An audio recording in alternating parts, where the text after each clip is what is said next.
Let's make Thai green curry. First, you're gonna thinly slice your Asian eggplants or bell peppers. You're gonna blend some shallots and some garlic. Whew, scared away the vampires. Can't see. If you want your meat tenderized, do this. Thinly slice your chicken breasts. Open your choice of bamboo. You're gonna need green curry. Find these at the Asian supermarket. You're also gonna need some coconut milk. Alright, you're gonna cook your chicken first.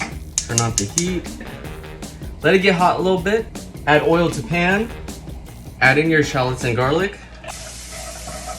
Stir. Once it's fragrant, go ahead and add in your chicken. Add in your curry, coconut milk. Add in some palm sugar. If you don't have this, use regular sugar is fine. It's gonna make it very silky. Add in your bamboo. Nampa, nampla, fish sauce, patis. Move over, Salt Bay. This is Basil Bay. Turn off the heat, stir and combine well, and we're done. Pair this up with some fluffy jasmine rice. It is a match made in heaven.